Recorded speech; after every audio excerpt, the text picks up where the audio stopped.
नमस्ते। आज ना एक बहुत ही सिंपल पर बहुत गहरी कहानी सुनते हैं। एक ऐसी कहानी जो उस भारी बोझ के बारे में है जो हम सब कभी ना कभी अपने अतीत से उठाकर चलते हैं। तो चलिए शुरू करते हैं ये सफर। ये सवाल, यही तो इस पूरी कहानी की आत्मा है। एक ऐसा सवाल जो सोचने पर मजबूर कर देता है ना, कि कहीं हम भी अपने आज को, अपने कल के बोझ के नीचे दबा तो नहीं रहे। और बस यही वो चिंगारी है जो हमारे हीरो की जिंदगी बदलने वाली है। तो हमारी कहानी शुरू होती है एक शांत से गांव से। यहाँ एक नाविक रहता था, सैमी। गांव में सब उसे जानते थे, पसंद भी करते थे। लेकिन उसकी मुस्कान के पीछे ना एक बहुत गहरा राज छिपा हुआ था। देखिए, बाहर से तो सैमी अपने काम में एकदम माहिर था। एक ऐसा नाविक जिस पर हर कोई आंख बंद करके भरोसा कर सकता था। लेकिन उसके अंदर एक तूफान चल रहा था। हुआ ये था कि कई साल पहले इसी नदी पर एक हादसा हुआ जिसमें उसने अपने छोटे भाई को खो दिया। और उस दिन से वो खुद को ही इसका जिम्मेदार मानता था। और ये बोझ सिर्फ कोई एहसास नहीं था, ये तो उसकी पूरी जिंदगी पर छा गया था। उसकी हंसी जैसे कहीं खो गई थी और वो धीरे धीरे ना बस खुद में ही सिमटता जा रहा था। ऐसा लग रहा था मानो कल की यादें उसके आज को खा रही हों। ये शब्द सीधे सैमी के दिल से निकले थे। ये पहली बार था जब उसने अपनी पीड़ा को, अपने दर्द को किसी के सामने माना था। और बस यहीं से बदलाव की कहानी का दरवाजा खुलता है। अब कहानी में एक ऐसा मोड़ आता है जहां एक बहुत ही मासूम सा सवाल सब कुछ बदल कर रख देता है। हुआ यूं कि एक सुबह अमीना नाम की एक छोटी सी प्यारी सी बच्ची सैमी की नाव में आई। उसकी आंखों में ना दुनिया भर की जिज्ञासा थी। और उसने वो देख लिया जो कोई और नहीं देख पा रहा था, सैमी की आंखों में छिपी उदासी। ये सवाल सैमी के दिल में ना एक तीर की तरह लगा। इतना सीधा सा सवाल पर कितना गहरा। सोचिए, पहली बार किसी ने उससे ये नहीं पूछा कि अरे क्या हुआ था, बल्कि ये पूछा कि वो अपने आज को जी कैसे रहा है।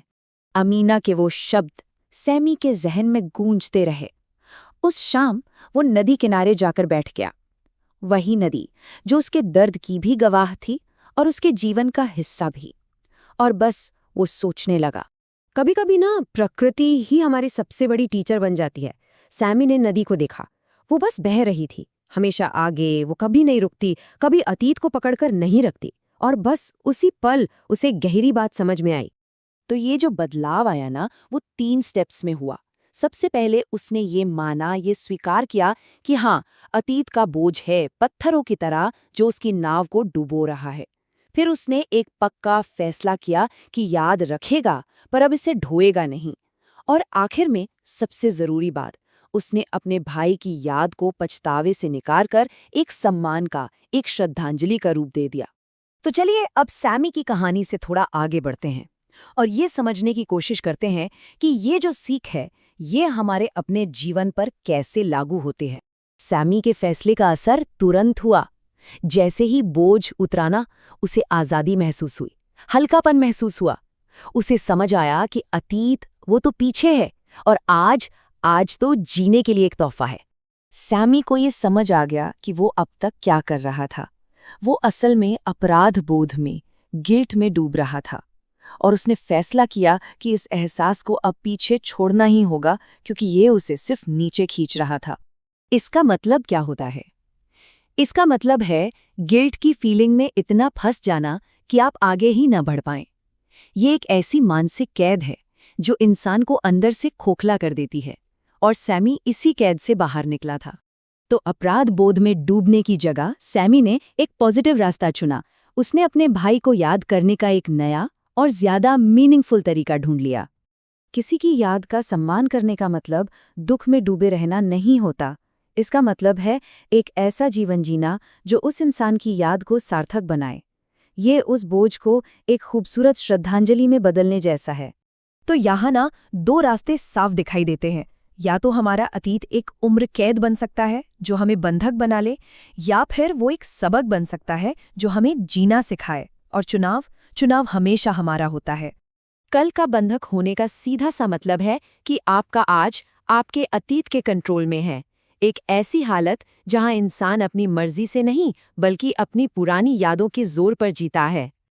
और आखिर में कहानी हमें वापस उसी नदी के पास ले आती है जो इस पूरी कहानी का सार है।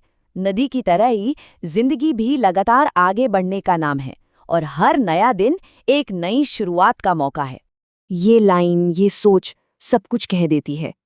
ये हमें याद दिलाती है कि ये जो पल है, हमारा आज, ये कितना कीमती है और इसे अतीत की परछाई में बर्बाद नहीं किया जाना चाहिए। और बस इसी सवाल के साथ हम आज की बात खत्म करते हैं। इस पर जरा सोचिएगा, अतीत को एक बोझ की तरह ढोने और उसे एक सबक की तरह सम्मान देने के बीच की वो बारीक सी लाइन क्या है? इसका जवाब शायद हर किसी के लिए अलग हो।